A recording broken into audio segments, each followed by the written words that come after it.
Are you thinking about retiring in Puerto Rico, but first want to take a trip out there to see if it's for you?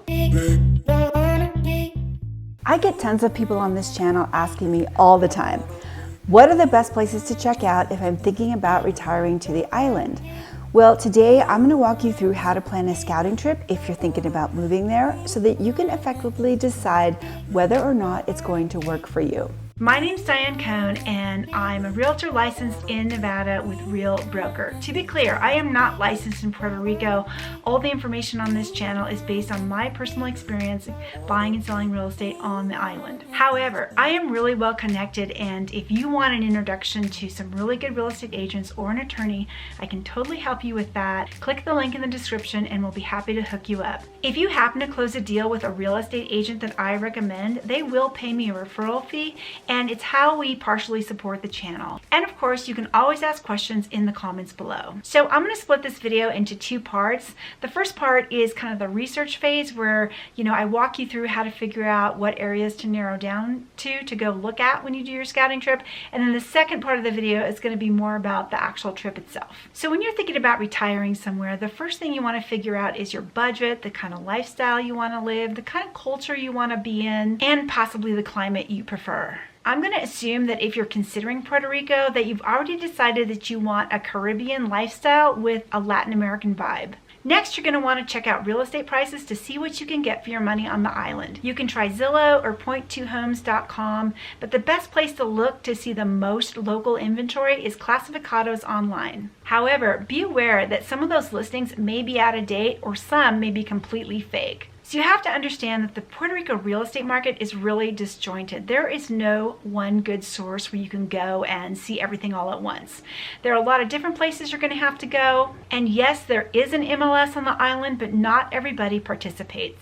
Also, you should know that good buyer's agents are really hard to find because the market is so disjointed. So most of the time you're going to be dealing with listing agents who have their inventory of homes that they're motivated to show you, and they're not really motivated to show you anything else. That said, I do know some good buyer's agents around the island, and I am happy to introduce you. I actually did a whole video about my experience buying a house in Puerto Rico, which I'll link to at the end. So the next big question that comes up is, where on the island should I live? This totally depends on the lifestyle you want. So if you want a big city life or you need to be close to big or specialized medical services, then definitely you're going to want to stay in San Juan. Condado, Isla Verde, and Santurce are some of the most popular neighborhoods for people moving from the mainland. But Miramar is a real gem. It's one of my favorites, and it's definitely worth a look. And I've done videos on all these places, which I'll link somewhere. Old San Juan is an interesting possibility, but it's expensive. There's no real good grocery store there. There's very little parking. You probably have to pay to park your car in a garage and have to walk pretty far to it. So, it's an interesting possibility. You should check it out while you're there. But yeah, there are a lot of challenges to living in that neighborhood. Also, public transportation is generally lacking in Puerto Rico. So if you move there, unless you live in like downtown Condado and walk everywhere, you're probably going to need a car. If you're looking for that suburban lifestyle not far from the city, then Guaynabo, Bayamon, Carolina, and Dorado are great places to look. Caguas, which is inland about 45 minutes from San Juan, is also a good place to look. It has a lot of nice gated communities and non-gated communities, and you're going to find lower prices there as well. If you're looking for that tropical beach lifestyle and money is no object, then Dorado Beach is definitely the place for you. Dorado itself is this really cute little beach town, and it does have a lot of really nice neighborhoods, and there's shops and restaurants, and it's only 30 minutes west from San Juan, so it's pretty convenient for travel. It's kind of you get that small town feel, but not too far away from the city when you want to do all that city stuff. And I think properties in there are starting around $2 million these days, but you really need to check with a local agent to be sure. If you want that tropical lifestyle from the 200,000s into the millions, then Palmas del Mar in Humacao is definitely the place to look. It's this big, beautiful property over several thousand acres, nicely manicured. There's a great HOA and sense of community in there. Humacao is probably about an hour away from San Juan on a good day, so a little far from the airport for my taste, but a lot of people live out there and they absolutely love it. And I did a whole tour of Palmas del Mar with my friend Jen There Done That, so definitely I'll link that video somewhere. Check it out. If you want that beachy expat surfer yoga vibe, then definitely go look at Rincon on the west side of the island.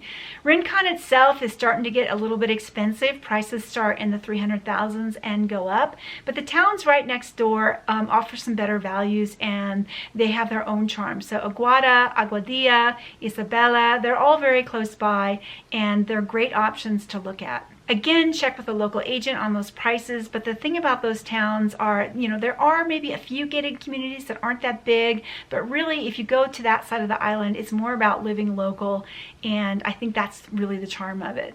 Now, if you're looking for a more beachy, deserty, white sand, aqua blue water, Caribbean vibe, then check out Cabo Rojo on the southwest corner of the island. It has kind of that small town feel. It's not very trafficy. The prices are lower. There are, I think, quite a few mainlanders who kind of gravitate to that area, and there's a lot of beach condos. So if you want that lock and leave lifestyle where you can travel and not worry about the property so much, then that's definitely a place to look as well. It's a bit of a trek to get to the San Juan International Airport. Gosh, I think that's maybe, I don't know, it's a 2-hour drive, might be 3, not sure.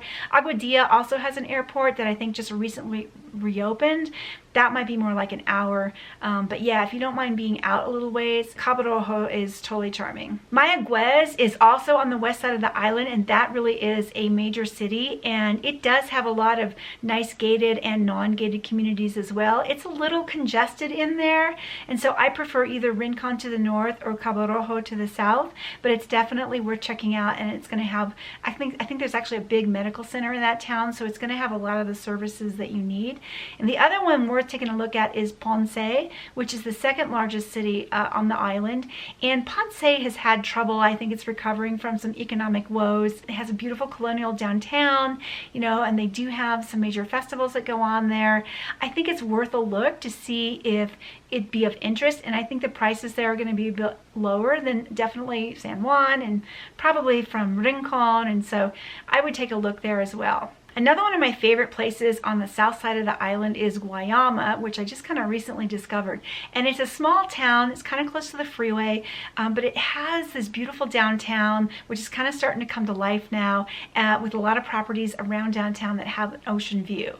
And there's a Walmart in there, and some Burger Kings, and some basic services. So it's kind of got everything you need. It's a little bit under the radar, so I don't think the prices there are too high. And it's not too bad driving to San Juan. Oh gosh, I want to guess maybe it's like hour and a half, somewhere in there. So definitely I would check that one out as well. Another favorite among some people is Luquillo, which is kind of on the east side of the island, and Fajardo. Luquillo has some really interesting beach front condos, so that would be worth looking at. I think they're still trying to recover from Hurricane Maria, but it's coming along. Cute little beach town. Naguabo is down there as well. There are just so many wonderful places to visit in Puerto Rico. You're definitely going to have to rent a car and drive around. And these are just some cities around the edge, kind of along the shoreline of Puerto Rico. I haven't even mentioned the mountains, which are just truly special on their own. If you want cooler temperatures, you definitely need to look at some of the mountain towns. Just be aware that if you go the mountain route, you're probably not going to be close to major medical services that you might need.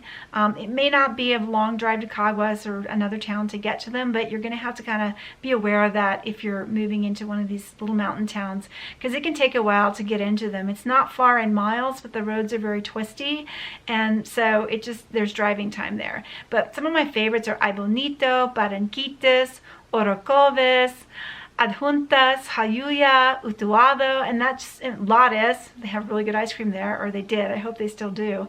But these are just some really beautiful mountain towns where you're going to find cooler temperatures. It's greener, and I mean, it's green almost the island, but it rains a little bit more, and it's just a different vibe. So if any of these mountain towns look interesting, I would definitely add them to your scouting itinerary. These are just a few places to visit, and there are so many more, and everybody has like their favorite town. So really, I would just get out a map and start looking at these things, Googling them to see what they look like, and then going to Classificados online, and you can search by town to see what the properties are and how much they cost, and as things start to look interesting to you, just put them on a list, prioritize it, and then you're going to be ready to start planning your trip. The next thing you're going to want to do before you actually start planning your trip is you want to Google online for the downsides of living in Puerto Rico, the pros and cons of living in Puerto Rico, because there are a lot of really good blogs written by mainlanders who've moved there in English, and they'll give you a sense of the everyday life and what it's like. And then also search on YouTube for these same things. I mean, I've done a lot of videos about living in Puerto Rico, so feel free to watch the whole playlist. But there's also a lot of really good Puerto Rico vloggers out there who are also sharing their everyday experiences in English. So definitely check that out as well. And of course, if you're bilingual, there's even a whole nother world open to you in Spanish about what life is like in Puerto Rico. But I would specifically search for the bad things, the things that people complain about, the things they didn't expect, because, you know, before you invest in some big trip down there, you probably want to be sure that, you know, hey, I could probably live with this thing or that thing before you go. So if you do that, if you look at the negatives and they don't seem that bad, then definitely you're ready to start planning your scouting trip. So we're going to go to part 2 in the video, and that's what we're doing next. So where do you think is the best place to retire in Puerto Rico? Let me know in the comments below. Okay, so you've done your research about the areas you're interested in, so now it's time to actually plan your trip. The very first thing you need to do is check the current COVID restrictions. Puerto Rico has been really strict about mask mandates and vaccinations, and the rules are always changing like every week. So you really want to know before you go. I mean, when I went last spring, there was a requirement where you needed to have a negative COVID test 72 hours before you landed. If you landed without one, there was like a fine of $300. There are some certain things now that are unavailable to the unvaccinated, so you need to check with the tourism site to see what those restrictions are. I think currently, if you're unvaccinated, you need to have a test every week while you're on the island so that you can continually test negative, and the cost of that is your responsibility. And if you're staying in an Airbnb or a hotel or an inn, they're going to check with you to make sure that you had that done. Another thing to consider is that the unvaccinated may not be able to go to certain restaurants, shops, venues, whatever. Again, the rules are always changing, and maybe they've lifted that by now. I don't know, but you want to check with it. And where you go is to the Puerto Rico tourism website, and I'll leave a link for that below, and just check the COVID restrictions.